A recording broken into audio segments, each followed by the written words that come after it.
The Urantia book,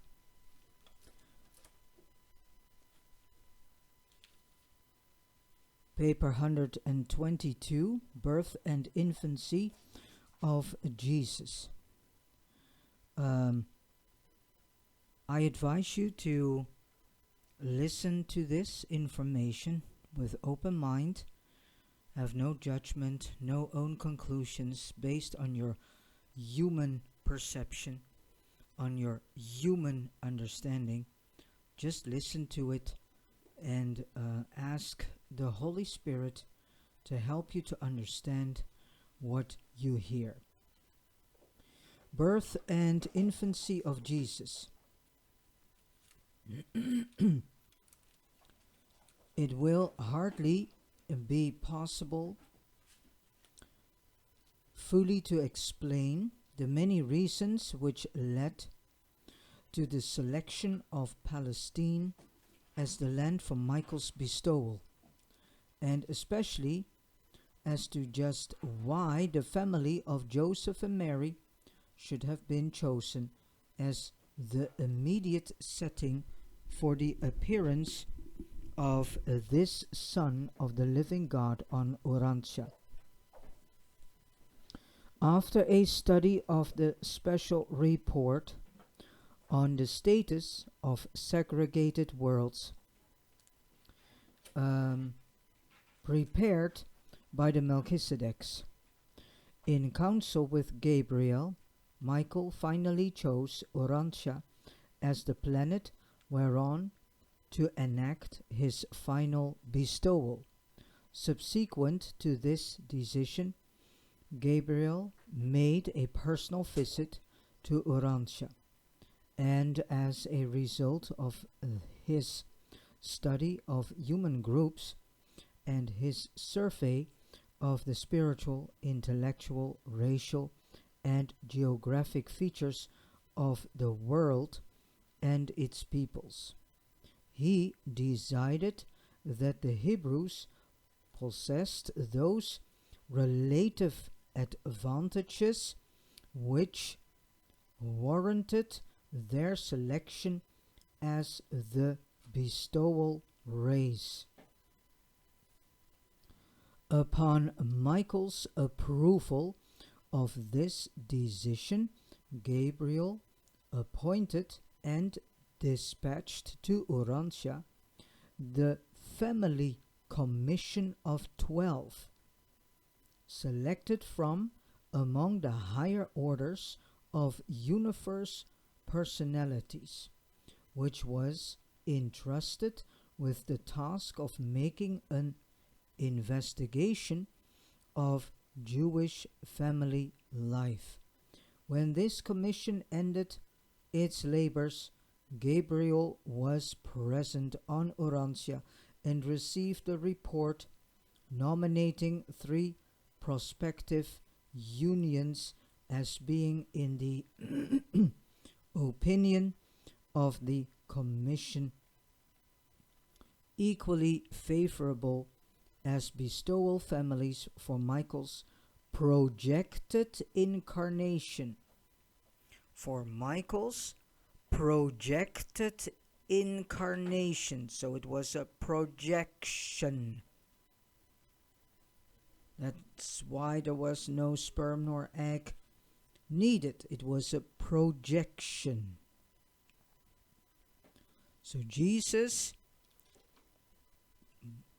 was, better said, is Christ Michael, bestowal Christ Michael. And Michael got himself projected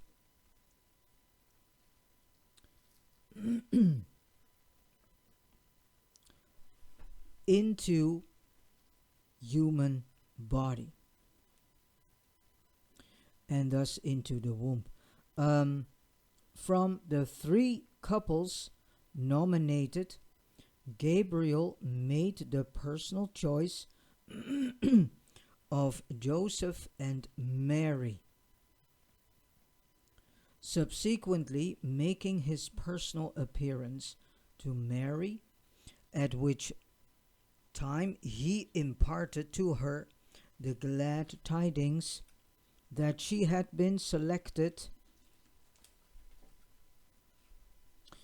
to become the earth mother of the bestowal child.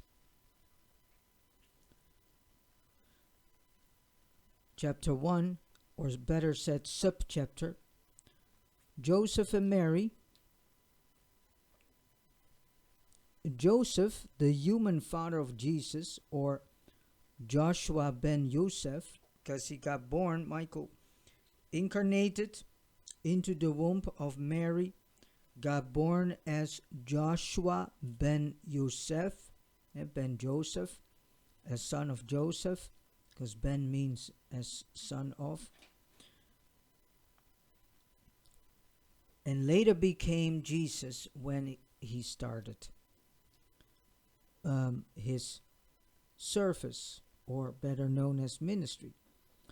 So Joseph, the human father of Jesus, or Joshua ben Yosef, was a Hebrew of the Hebrews, albeit he carried many non-Jewish racial strains, which had been added to his ancestral tree from time to time by the female lines of his progenitors. The ancestry of the father of Jesus went back to the days of Abraham, and through this venerable patriarch to the earlier lines of inheritance leading to the Sumerians and Nodites.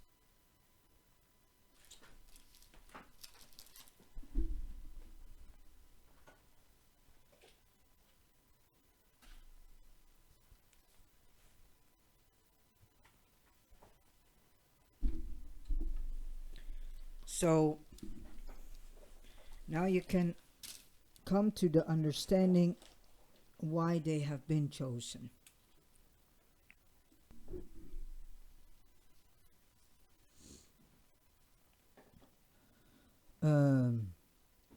So leading to the Sumerians and Nodites. Sorry for the interruption. I have kittens and they were demolishing a plant. And through the southern tribes of the ancient blue men to Andon and Fonta. David and Solomon were not, and I say it again, not in the direct line of Joseph's ancestry. Neither did Joseph's lineage go directly back to Adam. Keep this very well in mind. So here is already something to ponder upon between what you are hearing now and what is being stated in the Bible. Joseph's immediate ancestors were mechanics, builders, carpenters, masons, and smiths. Joseph himself was a carpenter and later a contractor. His family belonged to a long and illustrious line of the nobility of the common people, accentuated ever and anon by the appearance of unusual individuals who had distinguished themselves in connection with the evolution of religion on Urantia.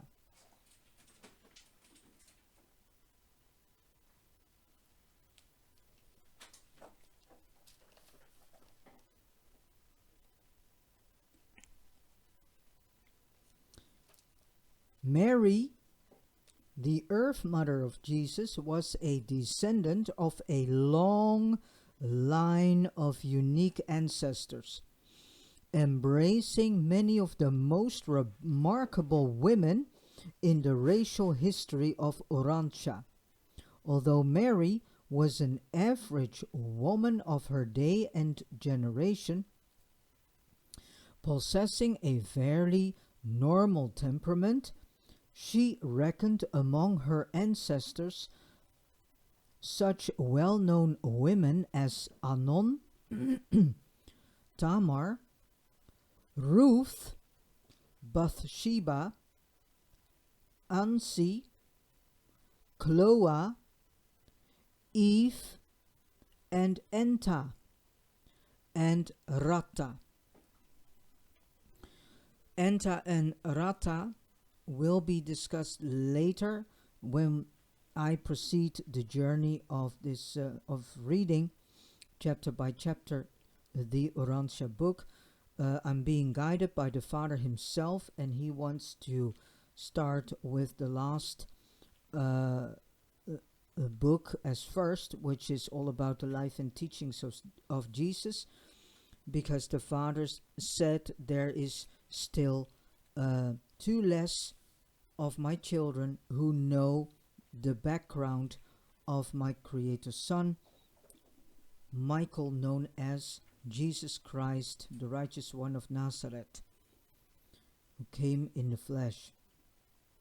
The Bible is not really presenting an in-depth background history about Jesus, and the Father finds it very important that his children on Urantia get to know an in-depth background of Jesus. And I have the idea that this was in some ancient days, especially in the beginning, mentioned, but I think, and I truly have the idea that due to the many translations, a lot of original texts have been removed, and I think that also that piece of background information about Jesus also has been removed. All right.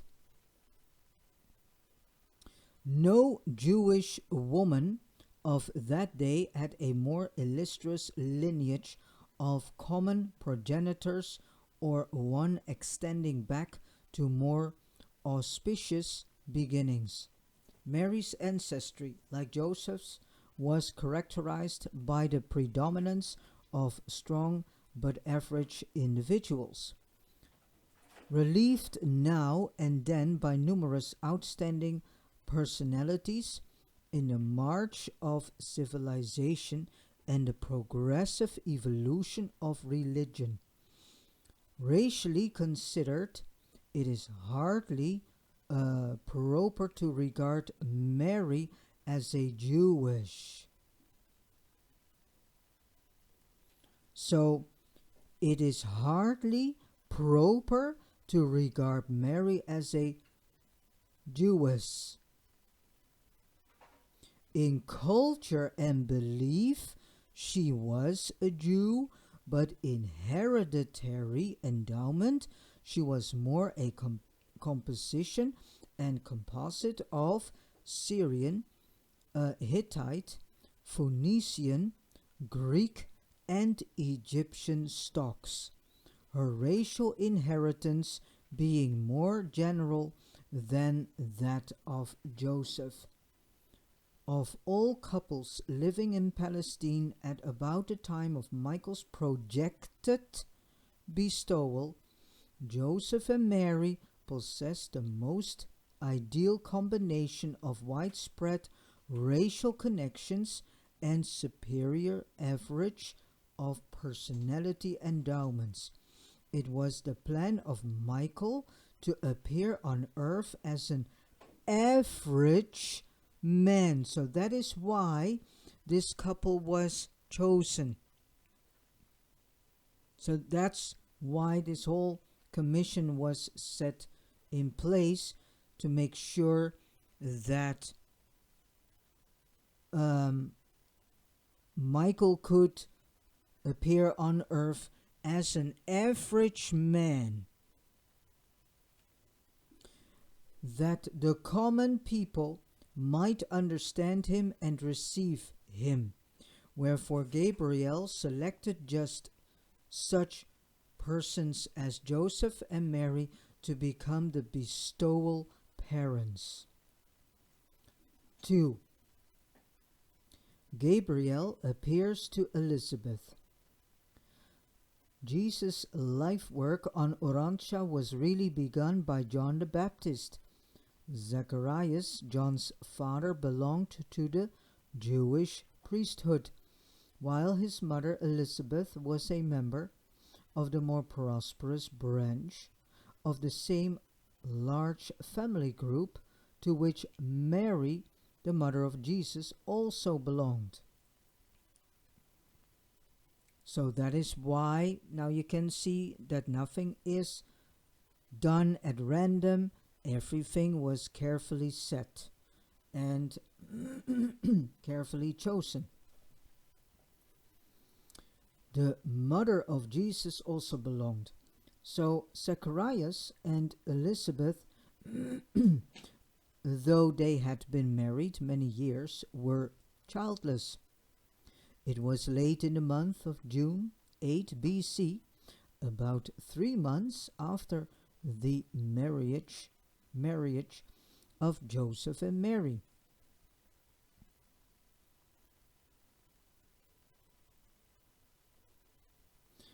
That Gabriel appeared to Elizabeth at noontide on one day. So, just as he later made his presence known to Mary, said Gabriel, while your husband Zacharias stands before the altar in Jerusalem, and while the assembled people pray for the coming of a deliverer, I, Gabriel, have come to announce that you will shortly bear a son, who shall be the forerunner of this divine teacher. And you shall call your son John. He will grow up dedicated to the Lord your living God, and when he has come to full years, he will gladden your heart because he will turn many souls to God. And he will also proclaim the coming of the soul healer of your people and the spirit liberator of all mankind. So not just for one bunch of specified peoples known as the Israelites.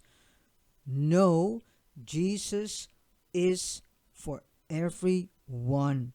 God the Father is for everyone and not only for the Israelites. And the Israelites, their souls got so twisted and distorted and was so defiled, so they needed a soul healer.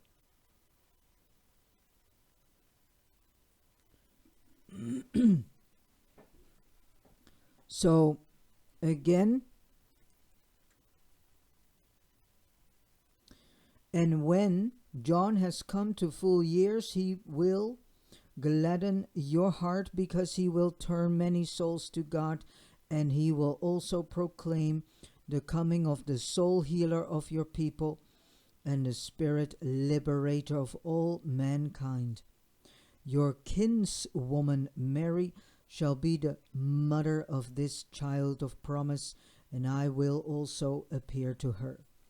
This vision greatly frightened Elizabeth.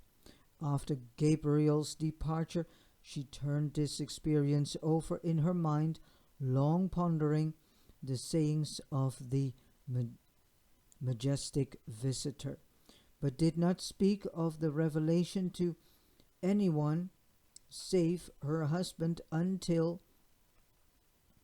her subsequent visit with Mary in early February of the following year. For 5 months, however, Elizabeth withheld her secret even from her husband. Upon her disclosure of the story of Gabriel's visit, Zacharias was very skeptical and for weeks doubted the entire experience, only consenting half heartedly to believe in Gabriel's visit to his wife when he could no longer question that she was expectant with child. Zacharias was very much perplexed regarding the prospective motherhood of Elizabeth, but he did not doubt the integrity of his wife, notwithstanding his own advanced age.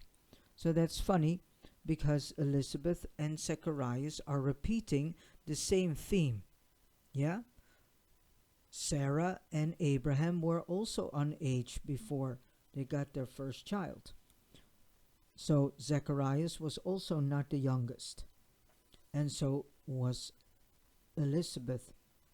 It was not until about 6 weeks before John's birth that Zacharias, as the result of an impressive dream, became fully convinced that Elizabeth was to become the mother of a son of destiny, one who was to prepare the way for the coming of the Messiah. And notice that the Israelite people, the Hebrews, the Jews, they had their own version of Messiah. They had their own idea and they had their own picture of how the Messiah should look and had to be and so on. But this picture, later on you will see, is not the correct picture because the Messiah, the Jews, Israelite people, had pictured for themselves was their personal Messiah, not a Messiah that would be there for all the people in the world, but only for the Israelite people. Well, that was an image that rapidly got into thousand pieces because when Jesus started his ministry, they saw that the Messiah, the Israelite people, and so does the Jews, had hoped for was not the Messiah that was standing in front of them. So some saw that Jesus was the Messiah, but not the type of Messiah they wanted to see.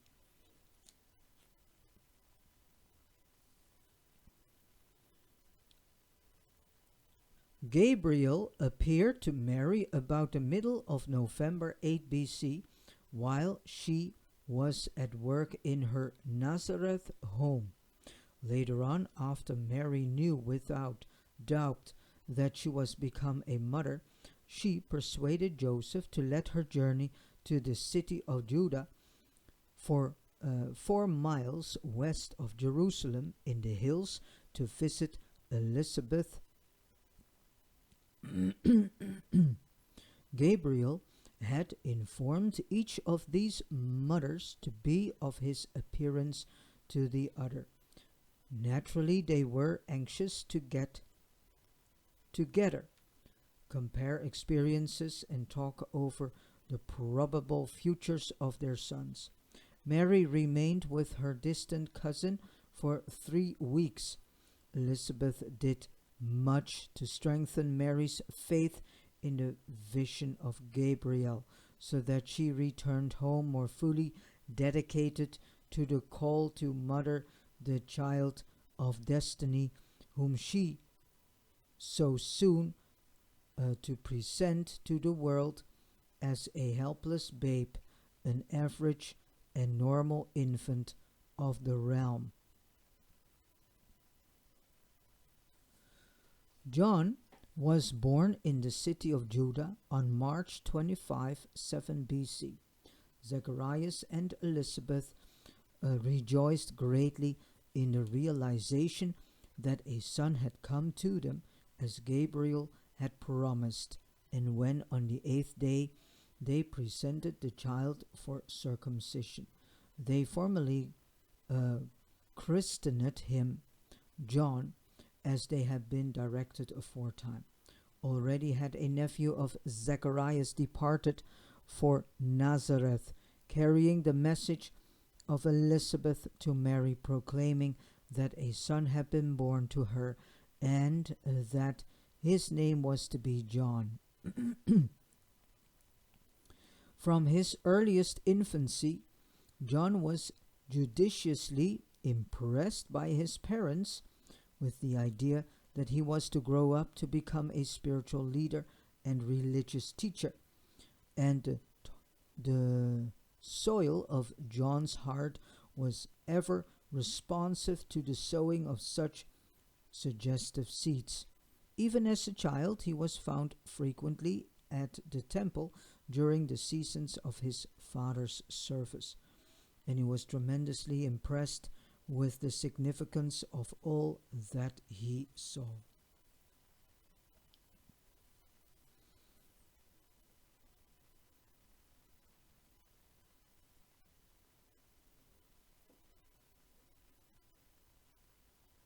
So we can see that here the birth date, the actual birth date of John the Baptist is mentioned, which is not mentioned in the Bible. And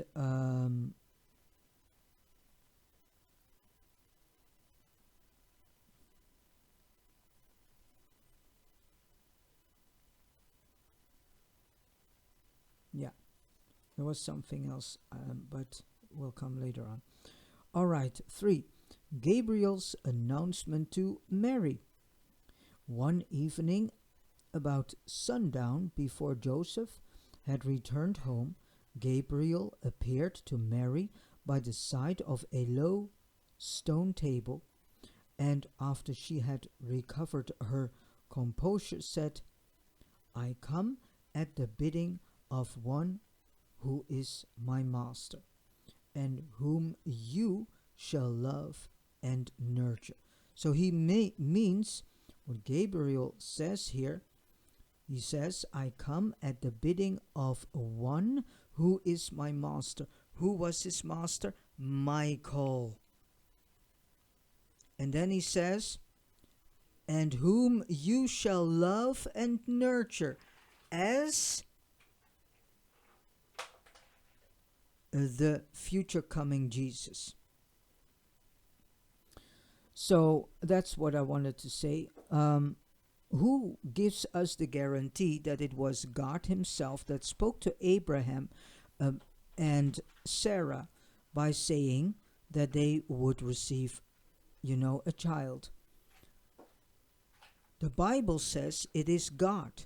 But if you read and hear this story, then we must come to the conclusion that it was not God that was appearing to Abraham and Sarah, but Gabriel. Because Gabriel had done this not only to Mary and Elizabeth, but also to Abraham and Sarah. It's the same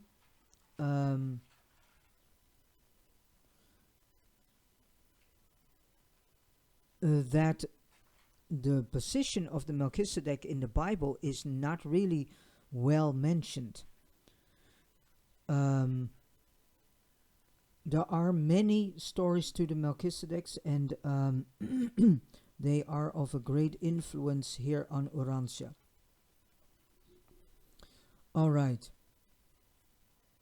To you, Mary, I bring glad tidings when I announce that the conception within you is ordained by heaven, and that in due time you will become the mother of a son. You shall call him Joshua. So I do not know where comes the name Yahusha from. That is a man-created idea, image, and name. Nor in the Bible nor in this Urantia book is any mentioning about a guy called Yahusha. And if you want to keep it in the way of Yah, then it should not be Yahusha, but actually Yahshua. Because if you say fastly Yahshua, then what do you hear? Joshua. Joshua. Yahshua. It's the same hearing. So I do not know where people get this idea of Yahusha, because nor in the Bible nor in this book is this name stated. And if it is stated, then it's stated in the form of Yeshua. Well, that is. But the name Yahusha is not really stated as a name for Jesus. So, what does this mean? This means that it is just Jesus and not Yahusha. It is just God and not Yahweh. And if you want to call God Yahweh, that is fine with him. And all those people who fall prey for the old rabbinical trick that is going on in the Hebrew root Messianic and sacred name movements, please step out of it.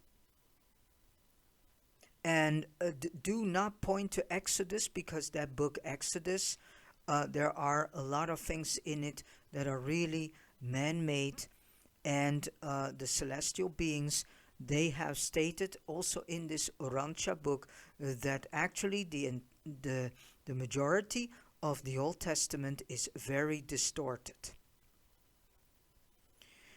And so that there are people who point out to a passage in Exodus in which it's stated that God finds it very important to call him by the correct name. No. In Urantia book it's very clearly stated, and please go back to an earlier uploaded video called The Father's Name, because God himself has given us this book, this information. This is the fifth revelation to humanity, to the human race. God the Father has given his children a fifth revelation, and that is the Urantia book. And so not the Bible, the Urantia book is the fifth revelation. And the Bible is something you need to be very careful. And please read it with the Holy Spirit. And I would actually say, buy yourselves this Urantia book and see where the Bible lacks information that actually should have been in there. There are many parallels, and the Urantia book is referring in some certain way to the Bible, in which you can say, oh, that's also being declared in the Bible. So, yeah, we need to question everything. This book is completely written by celestials, being from very high orders. This book is really coming from Michael, known as Christ Michael, also known as Jesus of Nazareth, the righteous one. And he has given a specific order to bring this book to the children on Urantia, or better known as the human race. This book is literally coming from Jesus himself.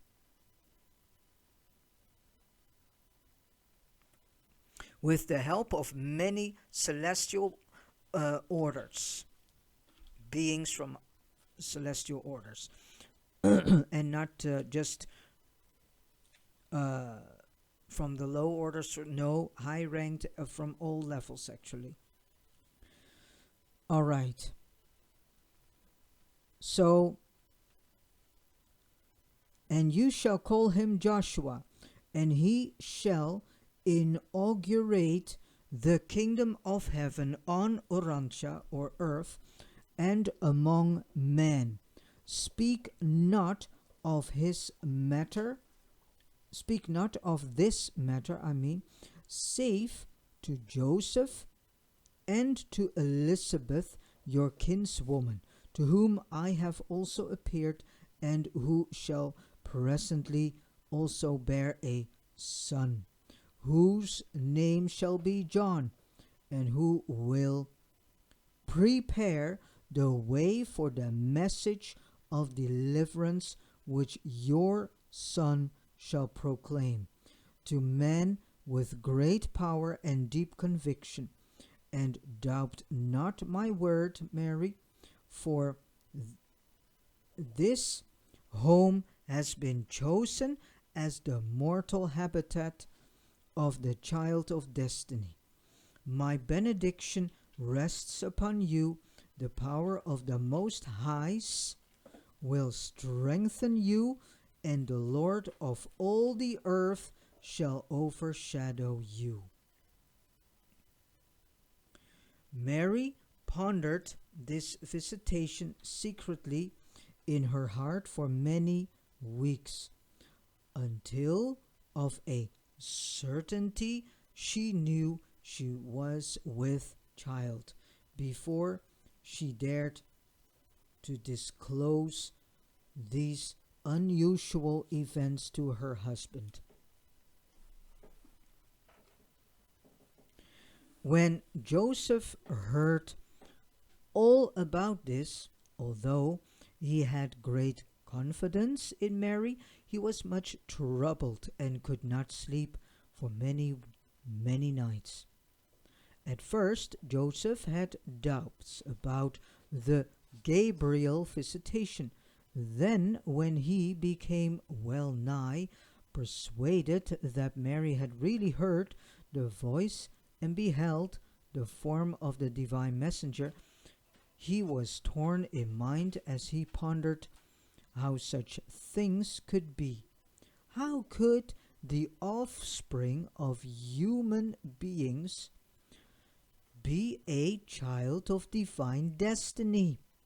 Never could Joseph reconcile these conflicting ideas until after several weeks of thought.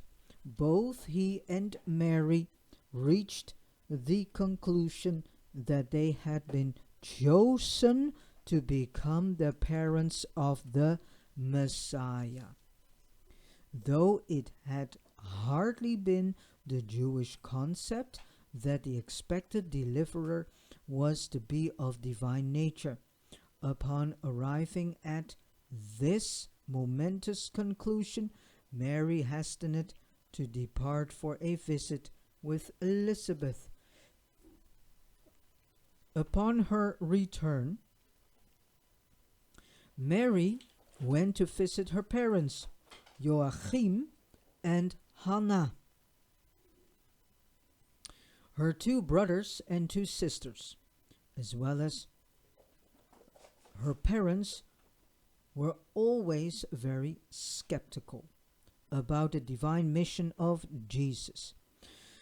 Though, of course, at this time they knew nothing of the Gabriel visitation, but Mary did confide to her sister Salome that she thought her son was destined to become a great teacher. Gabriel's announcement to Mary was made the day following the conception of Jesus and was the only event of supernatural occurrence connected with her entire experience of carrying and bearing the child of promise. 4. Joseph's dream. Joseph did not become reconciled to the idea that Mary was to become the mother of an extraordinary child, until after he had experienced a very impressive dream.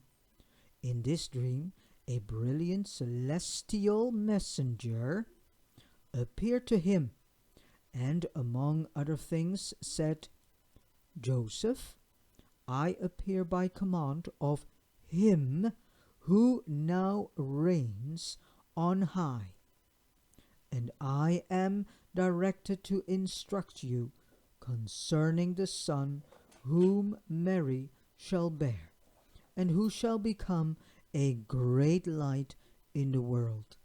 In him will be life, and his life shall become the light of mankind. He shall first come to his own people, but they will hardly receive him.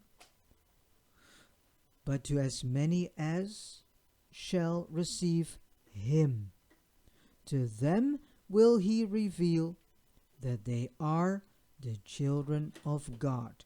And whom are them? That these are the heathen people, also known as Gentiles, and you can say the non-believers also.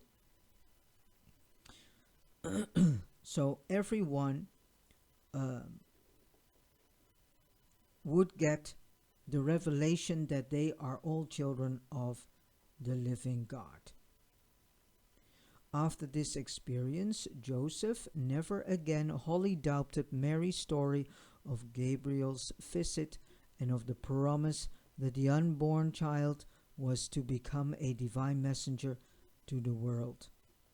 In all these visitations, nothing was said about the house of David.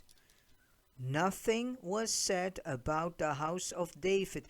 So that whole idea in the Bible that Jesus is the son of David, that is completely nonsense. How can Jesus be a son of David if he didn't was made from egg and sperm? There was no blood band for Jesus. There's no bloodline. So this whole idea of the house of David, that's not of any relevance. That is a concept, or better said, an idea that the Jews themselves, the Hebrew people themselves, the Israelite people themselves, made themselves, that their Messiah would be of the house of David. But this Messiah that you are hearing about was not of the son of David, and was there for all people, was immaculate, which means a projection into the human flesh. He was not born of sperm and egg.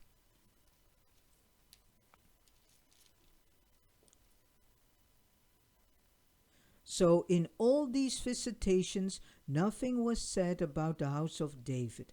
Nothing was ever intimated about Jesus becoming a deliverer of the Jews.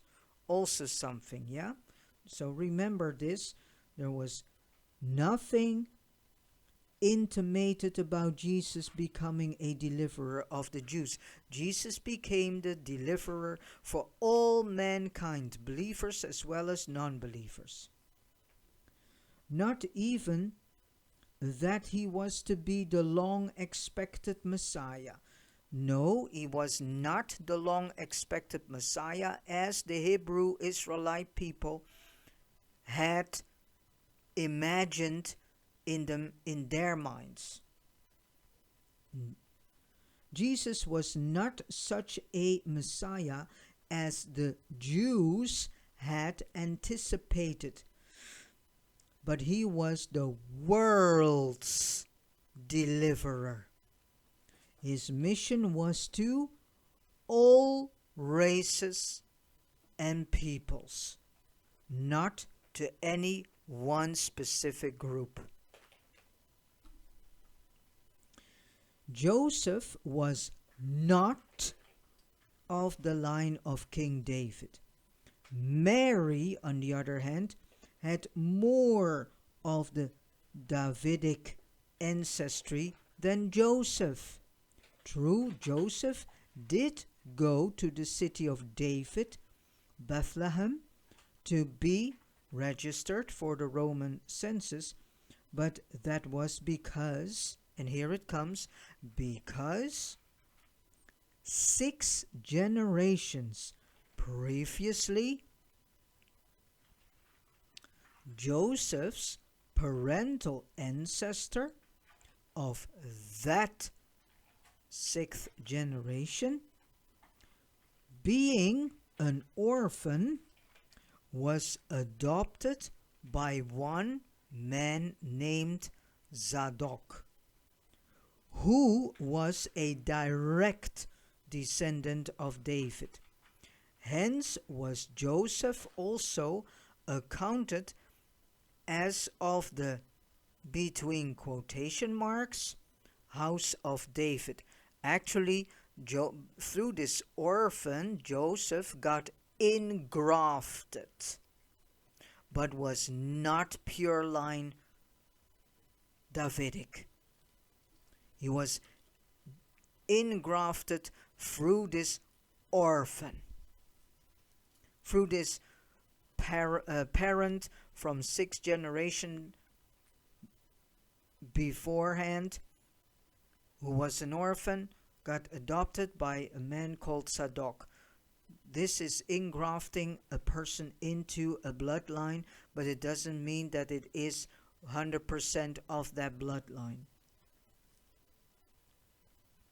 Most of the so-called messianic prophecies of the Old Testament were made to apply to Jesus long after his life had been lived on earth. I repeat this again. This is very interesting to hear again. Most of the so-called messianic prophecies of the Old Testament, so here they give already the idea that what is being promoted to us people as prophecy in the Old Testament is probably not even a prophecy. Keep that in mind. So again, I repeat for the third time.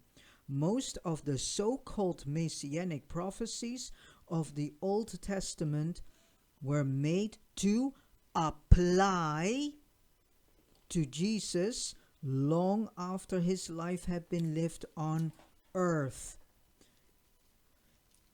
For centuries, the Hebrew prophets had proclaimed the coming of a deliverer, and these promises had been construed by successive generations as referring to a new Jewish ruler who would sit upon the throne of David, and by the reputed miraculous methods of Moses proceed to establish the Jews in Palestine as a powerful nation.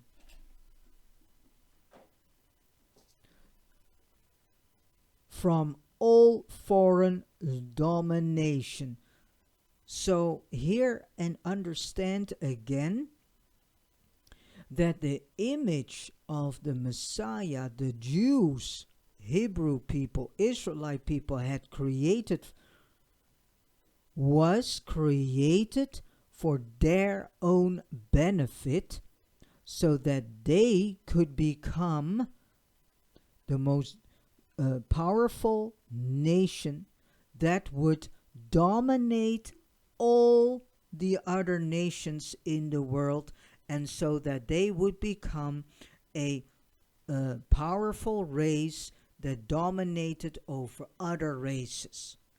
Well, if you hear this and understand this, then you can make one conclusion. That is quite arrogant. And the sad part of it all is that there are too much Israelite people until the day of today that still think that they are more powerful than all the other peoples in the world, that they deserve the top position and to be rulers over all the other people in the world, that they are the so-called chosen ones. This whole concept of chosen ones is also a concept created and made by the Hebrew Israelite people themselves, not by God. And that's something the Urantia book also comes in, and they say this. That's something that will come later on if we proceed this journey. So keep this in mind and see then in the world of today and what is going on the internet also, especially on YouTube. You see a lot of these Israelite people, speaking about them as people, as the most preferred people. They are the people, they are so sad and they are so this and that and blah blah blah. And everyone should have pity with them and not with others. They are still behaving as if they are the rulers of the world, as if they are the rulers of all nations, as if they are the rulers over all people. That's arrogant. And that is not what is in the plan of the Almighty living God Himself.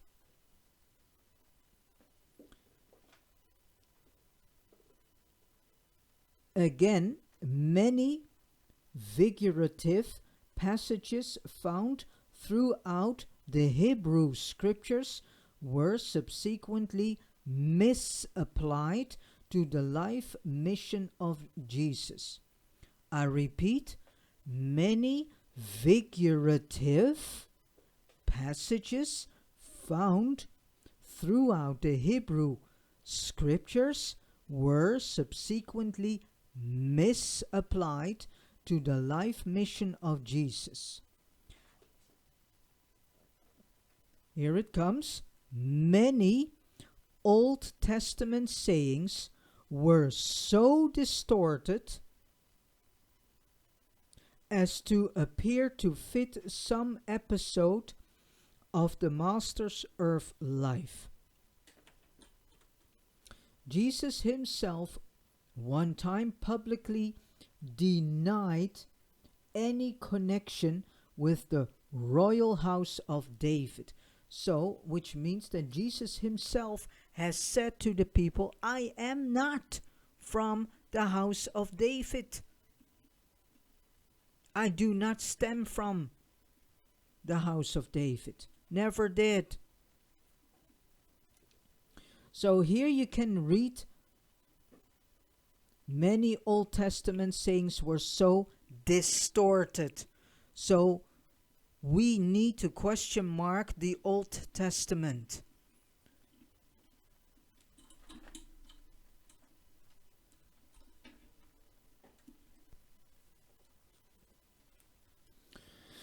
So again, we need to question mark the Old Testament. And from what I came to understand from the celestial beings, the books of Jeremiah, Isaiah, Micah, Ezekiel, Obadiah, all these later books, after the first 8 books, they are more reliable. But the first 8 books, we need to question mark everything that's being stated in there. Because they, the celestial beings, are telling us here that many Old Testament sayings were so distorted and still are distorted, actually. I wouldn't say were, are. But anyways, find yourselves, and that's why I'm saying, buy yourselves a copy of this Urantia book, start reading it, and see where the Bible lacks the real information which had been and had to be in there. and has been taken out. So Jesus himself never said that he was from the royal house of David. Then a maiden shall bear a son was made to read, a virgin shall bear a son. This was also true of the many genealogies of both Joseph and Mary, which were constructed subsequent to Michael's career on earth. Many of these lineages contain much of the Master's ancestry, but on the whole, they are not genuine and may not be dependent upon as factual. So it's being stated here that the whole genealogy, let it go. It's of no use to dive into that. It's waste of your precious time and energy, because it's literally being stated that please do not have your focus on genealogy of Jesus. It's not of importance. The early followers of Jesus all too often succumbed to the temptation to make all the olden prophetic utterances appear to find fulfillment in the life of their Lord and Master.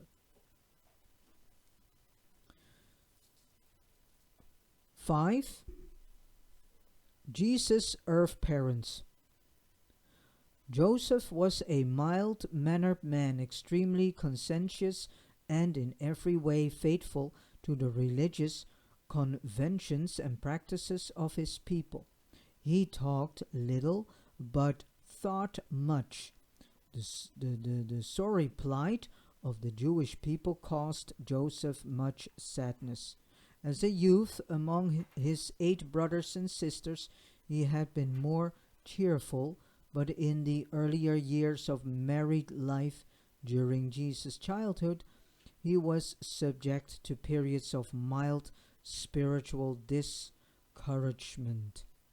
These temperamental manifestations were greatly improved just before his untimely death and after the economic condition of his family had been announced by his advancement from the rank of carpenter to the role of a prosperous contractor. Mary's temperament was quite opposite to that of her husband. She was usually cheerful, was very rarely downcast, and possessed an ever sunny disposition. Mary indulged in free and frequent expression of her emotional feelings, and was never observed to be sorrowful until after the sudden death of Joseph, and she had hardly recovered from this shock when she had thrust upon her the anxieties and questionings aroused by the extraordinary career of her eldest son, which was so rapidly unfolding before her astonished gaze.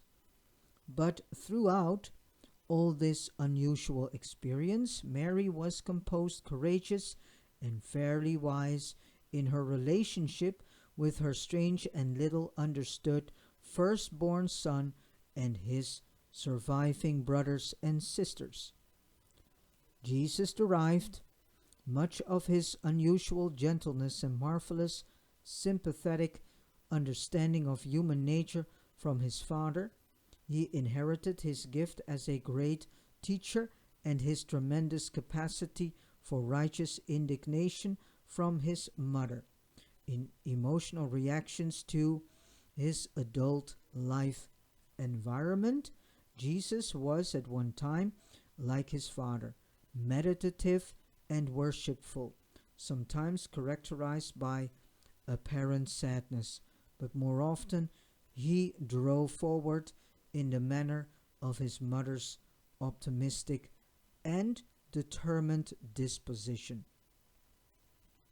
So, all in all, Mary's temperament tended to dominate the career of the Divine Son as he grew up and swung into the momentous strides of his adult life.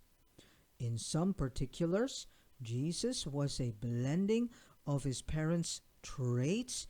In other respects, he exhibited the traits of one in contrast with those of the other. And I also want to say, please go to the audio videos where you can hear about the bestowals of Michael and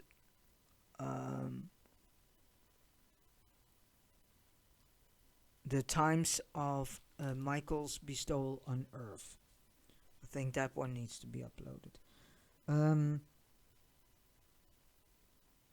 From Joseph, Jesus secured his strict training in the usage of the Jewish ceremonials and his unusual acquaintance with the Hebrew scriptures.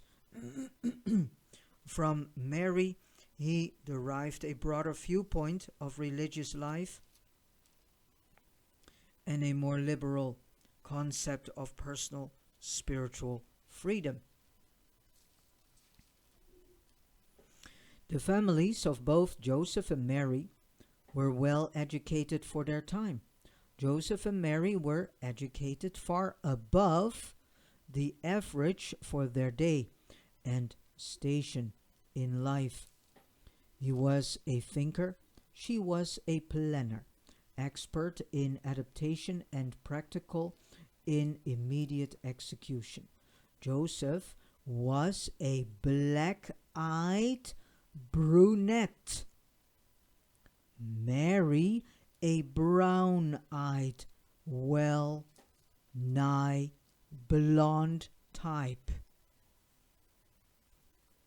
So that's why it's so interesting to read this Urantia book. So we get now a more in-depth look into the life of Jesus, into what his parents were. Had Joseph lived, he undoubtedly would have become a firm believer in the divine mission of his eldest son. Mary alternated between believing and doubting, being greatly influenced by the position taken by her other children and by her friends and relatives, but always was she steadied in her final attitude by the memory of Gabriel's appearance to her immediately after the child was conceived. So Mary was an expert weaver and more than averagely skilled in most of the household arts of that day. She was a good housekeeper and a superior homemaker. Both Joseph and Mary were good teachers, and they saw to it that their children were well versed in the learning of that day. When Joseph was a young man, he was employed by Mary's father in the work of building an addition to his house, and it was when Mary brought Joseph a cup of water during a noontime meal that the courtship of the pair who were destined to become the parents of Jesus really began. Joseph and Mary were married in accordance with Jewish custom. At Mary's home in the environs of Nazareth, when Joseph was 21 years old, this marriage concluded a normal courtship of almost 2 years' duration. Shortly thereafter, they moved into their new home in Nazareth, which had been built by Joseph with the assistance of 2 of his brothers. The house was located near the foot of the nearby elevated land which so charmingly overlooked the surrounding countryside. In this home, especially prepared, these young and expectant parents had thought to welcome the child of promise, little realizing that this momentous event of a universe was to transpire while they would be absent from home in Bethlehem of Judea. The larger part of Joseph's family became believers in the teachings of Jesus, but very few of Mary's people ever believed in him until after he departed from this world. Joseph leaned more toward the spiritual concept of the expected Messiah, but Mary and her family, especially her father, held to the idea of the Messiah as a temporal deliverer and political ruler. Mary's ancestors have been prominently identified with the Maccabean activities of the then but recent times. Joseph held vigorously to the Eastern or Babylonian views of the Jewish religion. Mary leaned strongly toward the more liberal and broader Western or Hellenistic interpretation of the law and the prophets. Chapter 6.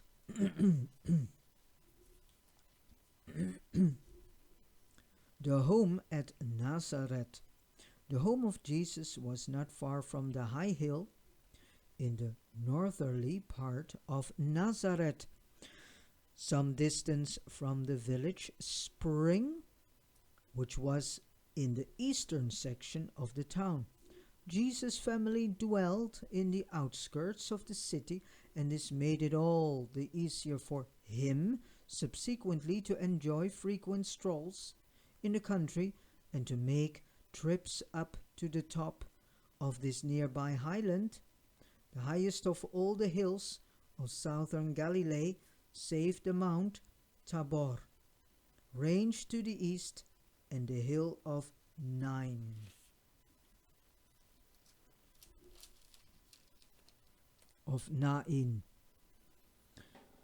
Which was about the same height. Their home was located a little to the south and east of the southern promontory of this hill, and about midway between the base of this elevation and the broad leading out of Nazareth toward Cana.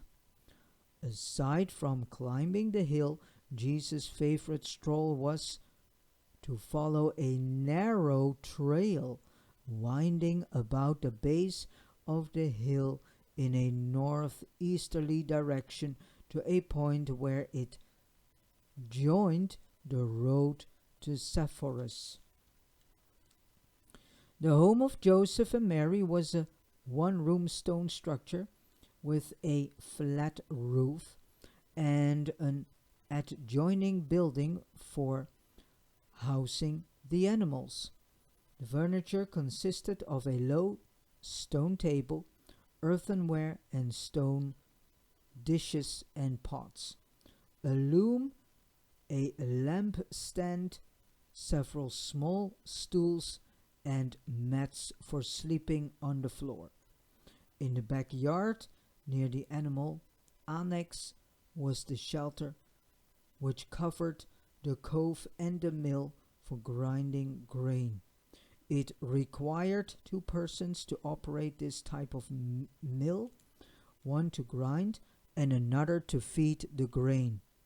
As a small boy, Jesus often fed grain to this mill while his mother turned the grinder.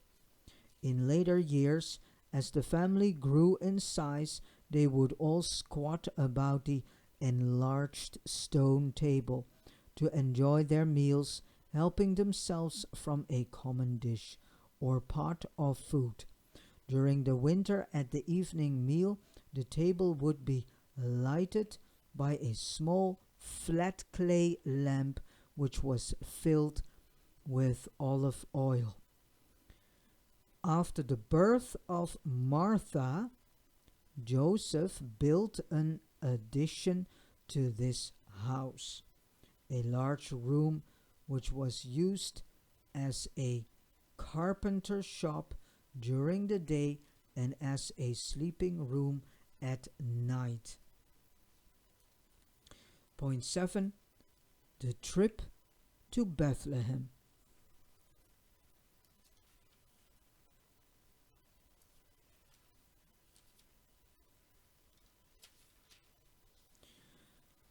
In the month of March 8 BC, the month Joseph and Mary were married, Caesar Augustus decreed that all inhabitants of the Roman Empire should be numbered, that a census should be made which could be used for effecting better taxation. The Jews had always been greatly prejudiced against any attempt to number the people. And this is exactly going on until the day of today, but in a different way. This is done through the so-called registry of your child at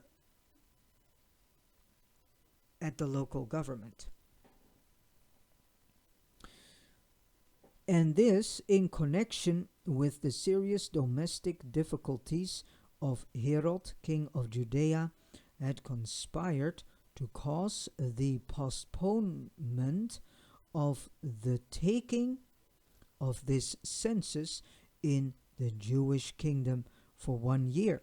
Throughout all the Roman Empire, this census was registered in the year 8 BC, except in the Palestinian kingdom of Herod, where it was taken in 7 BC, 1 year later. It was not necessary that Mary should go to Bethlehem for enrollment. Joseph was authorized to register for his family, but Mary, being an adventurous and aggressive person, insisted on accompanying him. She feared being left alone, lest the child born while Joseph was away, and again, Bethlehem being not far from the city of Judea, Mary foresaw a possible pleasurable visit with her kinswoman Elizabeth. Joseph virtually forbade Mary to accompany him, but it was of no avail. When the food was packed for the trip of 3 or 4 days, she prepared double rations and made ready for the journey. But before they actually set forth, Joseph was reconciled to Mary's going along, and they cheerfully departed from Nazareth at the break of day. Joseph and Mary were poor, and since they had only one beast of burden, Mary, being large with child, rode on the animal with the provisions, while Joseph walked leading the beast. The building and furnishing of a home had been a great drain on Joseph, since he had also to contribute to the support of his parents, as his father had been recently disabled. And so this Jewish couple went forth from their humble home early on the morning of August 18th, 7 BC, on their journey to Bethlehem. Their first day of travel carried them around the foothills of Mount Gilboa, where they camped for the night by the river Jordan, and engaged in many speculations as to what sort of a son would be born to them. Joseph, adhering to the concept of a spiritual teacher, and Mary holding to the idea of a Jewish Messiah, a deliverer of the Hebrew nation. You see, she was very convinced that her son would be the deliverer of the Hebrew nation. So this was the image that the Hebrew people had created in their minds, and later became a bashed image. Bright and early the morning of August 19th, Joseph and Mary were again on their way. They partook of their noontide meal at the foot of Mount Sartaba, overlooking the Jordan Valley, and journeyed on, making Jericho for the night, where they stopped at an inn on the highway in the outskirts of the city. Following the evening meal, and after much discussion concerning the oppressiveness of Roman rule, Herod, the census enrollment, and the comparative influence of Jerusalem and Alexandria as centers of Jewish learning and culture, the Nazareth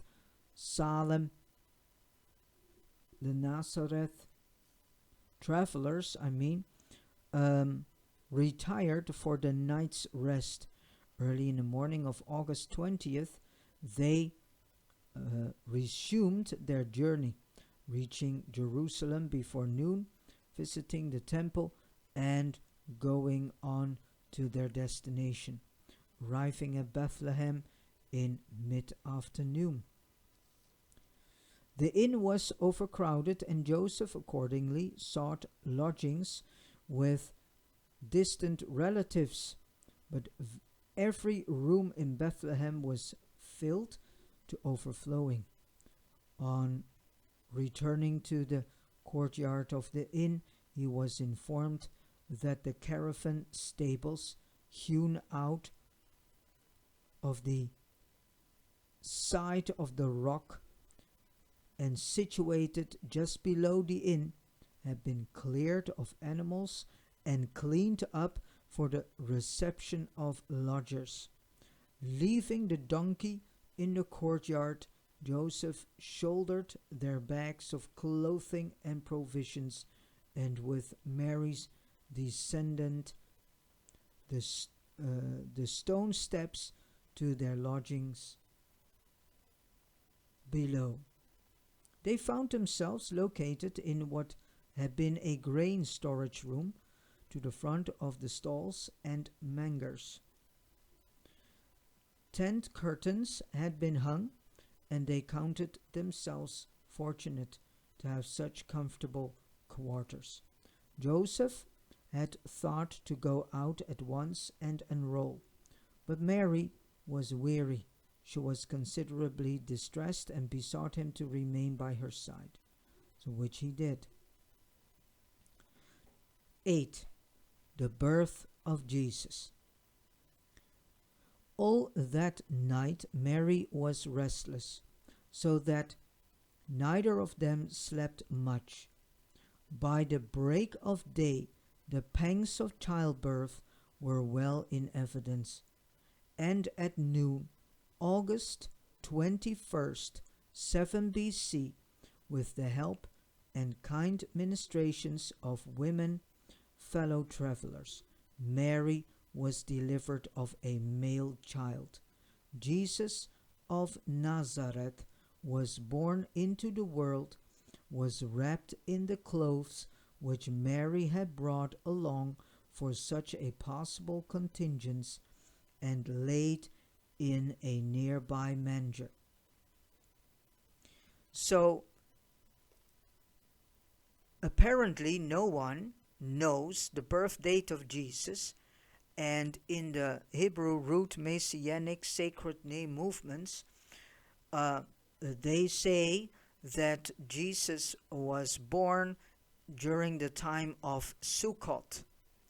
Well, Sukkot is the last feast, is taking place in what is now called the ninth month, but actually is the seventh month, because September, septem is seven in Roman. So one that is also interesting. How can a month be called September if it is translated as seven, the number seven, in Roman counting? And then all of a sudden it is the ninth month. Yeah? How can that be? So everything is twisted, distorted greatly in this world.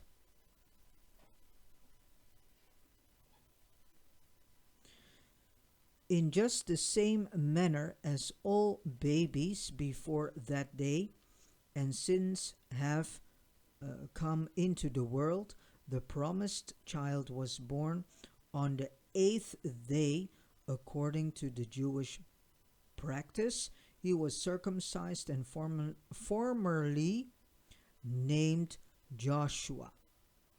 Formerly named Joshua. And then between brackets, Jesus.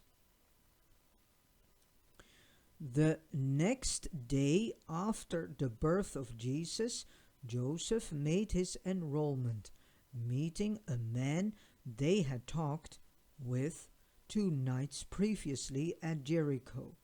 Joseph was taken by him to a well-to-do friend who had a room at the inn, and who said he would gladly exchange quarters with the Nazareth couple. That afternoon they moved up to the inn where they lived for almost 3 weeks until they found lodgings in the home of a distant relative of Joseph. The second day after the birth of Jesus, Mary sent word to Elizabeth that her child had come and received word in return, inviting Joseph up to Jerusalem to talk over all their affairs with Zacharias. The following week, Joseph went to Jerusalem to confer with Zacharias. Both Zacharias and Elizabeth had become possessed with the sincere conviction that Jesus was indeed to become the Jewish deliverer, the Messiah. So even Elizabeth and Zacharias were very convinced about the Hebrew Israelite image of the Messiah, and that their son John was to be his chief of aides, his right-hand man of destiny. And since Mary held these same ideas, it was not difficult to prevail upon Joseph to remain in Bethlehem, the city of David, so that Jesus might grow up to become the successor of David on the throne of all Israel. Accordingly, they remained in Bethlehem more than a year, Joseph meantime working some at his carpenter trade. At the noontide birth of Jesus, the seraphim of Urantia assembled under their directors did sing anthems of glory over the Bethlehem manger, but these utterances of praise were not heard by human ears. No shepherds nor any other mortal creatures came to pay homage to the babe of Bethlehem until the day of the arrival of certain priests from who were sent down from Jerusalem by Zacharias. These priests from Mesopotamia have been told some time before by a strange religious teacher, which is Melchizedek, of their country, that he had a dream in which he was informed that the light of life was about to appear on earth as a babe and among the Jews. And thither went these three teachers looking for this light of life.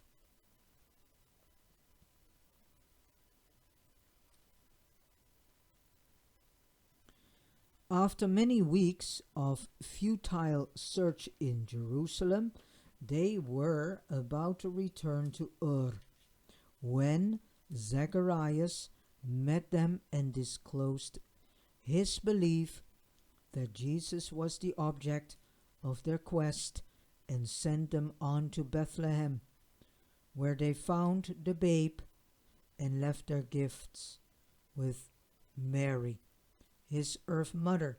The babe was almost 3 weeks old at the time of their visit. This is not clearly stated in the Bible. These wise men saw no star to guide them to Bethlehem. The beautiful legend of the Star of Bethlehem originated in this way. Jesus was born August 21st at noon, 7 BC. On May 29th, 7 BC, there occurred an extraordinary conjunction of Jupiter and Saturn in the constellation of Pisces. And it is a remarkable astronomic fact that similar conjunctions occurred on September 29th and December the 5th of the same year. Upon the basis of these extraordinary but wholly natural events, the well-meaning zealots of the succeeding generation constructed the appealing legend of the Star of Bethlehem and the adoring Magi, led thereby to the manger, where they beheld and worshipped the newborn babe. Oriental and Near Oriental minds delight in fairy stories. So it's a fairy tale. It's a fairy tale. It's a man-created thing. There's something happened, and man attached their own idea and understanding in the form of a fairy tale upon it. So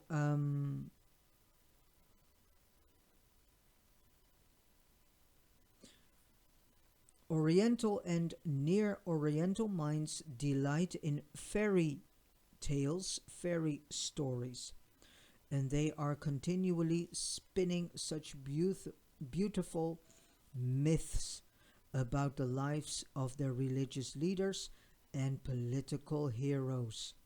In the absence of printing, when most human knowledge was passed by word of mouth from one generation to another, it was very easy for myths to become traditions, and for traditions eventually to become accepted as facts. But is it a fact? No, it's not. It is a fairy tale.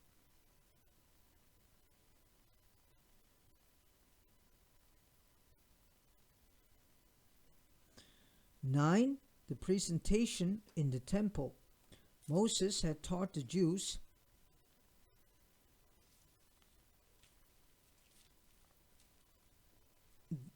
that every firstborn son belonged to the Lord, and that in lieu of his sacrifice, as was the custom among the heathen nations, such a son might live, provided his parents would redeem him by the payment of 5 shekels to any authorized priest. There was also a Mosaic ordinance which directed that a mother, after the passing of a certain period of time, should present herself or have someone make the proper sacrifice for her at the temple for purification. It was customary to perform both of these ceremonies at the same time. Accordingly, Joseph and Mary went up to the temple at Jerusalem in person to present Jesus to the priests and effect his redemption, and also to make the proper sacrifice to ensure Mary's ceremonial purification from the alleged uncleanness of childbirth. There lingered constantly about the courts of the temple 2 remarkable characters, Simeon, a singer, and Anna, a poetess. Simeon was a Judean, but Anna was a Galilean. This couple were frequently in each other's company, and both were intimates of the priest Zacharias, who had confided the secret of John and Jesus to them. Both Simeon and Anna longed for the coming of the Messiah, and their confidence in Zacharias led them to believe that Jesus was the expected deliverer of the Jewish people. Here again we can read how the Jewish people were still thinking that the Messiah was theirs and theirs only. Quite arrogant, if I may say so, and selfish.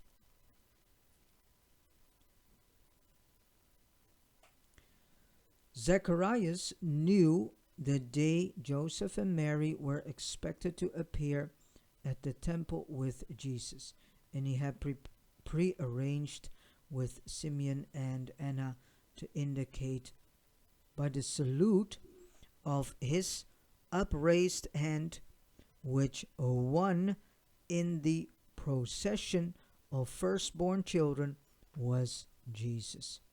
For this occasion, Anna had written a poem which Simeon proceeded to sing. Much to the astonishment of Joseph, Mary, and all who were assembled in the temple courts. And this was their hymn of the redemption of the firstborn son. And it goes like this: Blessed be the Lord, the God of Israel, for he has visited us and wrought redemption for his people. He has raised up a horn of salvation for all of us in the house of his servant David, even as he spoke by the mouth of his holy prophets.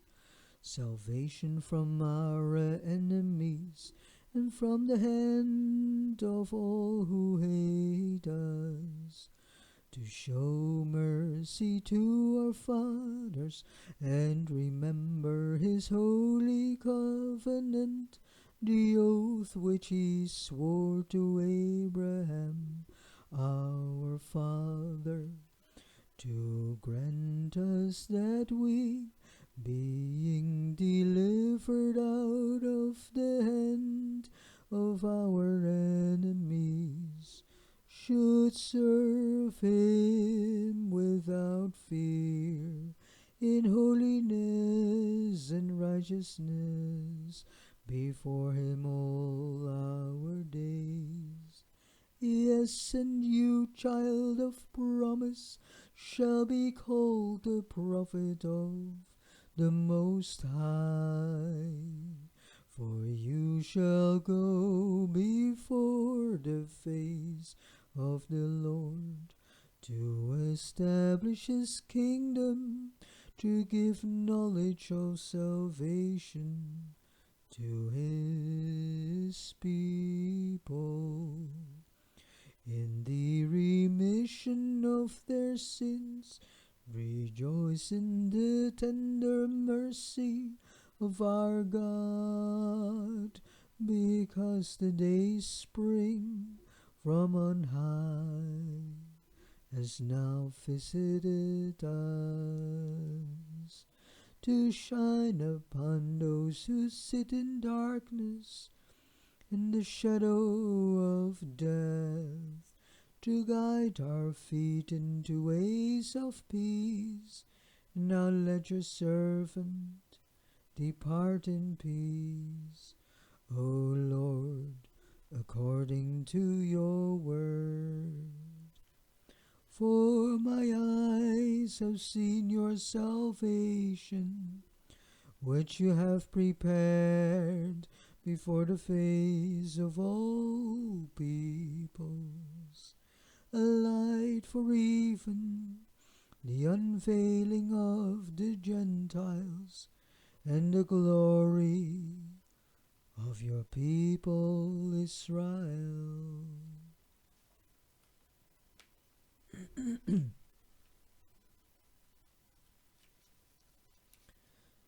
On the way back to Bethlehem, Joseph and Mary were silent, confused, and overawed. Mary was much disturbed by the farewell salutation of Anna, the aged poetess, and Joseph was not in harmony with this premature effort to make Jesus out to be the expected Messiah of the Jewish people.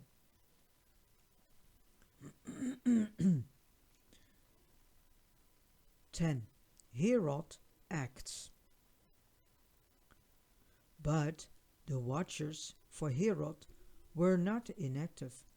When they reported to him the visit of the priests of Ur to Bethlehem, Herod summoned these Chaldeans to appear before him. He inquired diligently of these wise men about the new king of the Jews, but they give him little satisfaction, explaining that the babe had been born of a woman who had come down to Bethlehem with her husband for the census enrollment. Herod, not being satisfied with this answer, sent them forth with a purse and directed that they should find the child so that he too might come and worship him, since they had declared that his kingdom was to be spiritual, not temporal. But when the wise men did not return, Herod grew suspicious. As he turned these things over in his mind, his informers returned and made full report of the recent occurrence in the temple, bringing him a copy of parts of the Simeon song which had been sung at the redemption ceremonies of Jesus. But they had failed to follow Joseph and Mary, and Herod was very angry with them when they could not tell him whither the pair had taken the babe. He then dispatched searchers to locate Joseph and Mary, knowing Herod pursued the Nazareth family. Zacharias and Elizabeth remained away from Bethlehem. The boy baby was secreted with Joseph's relatives. So Joseph was afraid to seek work, and their small savings were rapidly disappearing. Even at the time of the purification ceremonies at the temple, Joseph deemed himself sufficiently poor to warrant his offering for Mary 2 young pigeons, as Moses had directed for the purification of mothers among the poor. When after more than a year of searching, Herod's spies had not located Jesus, and because of the suspicion that the babe was still concealed in Bethlehem, he prepared an order directing that a systematic search be made of every house in Bethlehem, and that all boy babies under 2 years of age should be killed. Well, this is also mentioned in the Bible, so this is a parallel to the Bible. In this manner, Herod hoped to make sure that this child who was to be and to become king of the Jews would be destroyed. And thus perished in one day 16 boy babies in Bethlehem of Judea. But intrigue and murder, even in his own immediate family, were common occurrence at the court of Herod. The massacre of these infants took place about the middle of October 6th BC, when Jesus was a little over 1 year of age. But there were believers in the coming Messiah, even among Herod's court attaches, and one of these, learning of the order to slaughter the Bethlehem boy babies, communicated with Zacharias, who in turn dispatched a messenger to Joseph. And the night before the massacre, Joseph and Mary departed from Bethlehem with the babe for Alexandria in Egypt. In order to avoid attracting attention, they journeyed alone to Egypt with Jesus. They went to Alexandria on funds provided by Zacharias, and there Joseph worked at his trade, while Mary and Jesus lodged with well-to-do relatives of Joseph's family. They sojourned in Alexandria 2 full years, not returning to Bethlehem until after the death of Herod. And with this said, I have come to the end of paper 122. In the former reading, I did not mention the paper numbers. I will do that. And again, I would say buy yourselves a copy of this Urantia book and go start reading it yourself if you truly want to get a deeper understanding about the life and teachings of Jesus. And read it with an open mind. Have no judgments or whatsoever. Do not make your own man-made conclusions, but read it with an open mind and with the help of the Holy Spirit and with the help of the Spirit of truth. So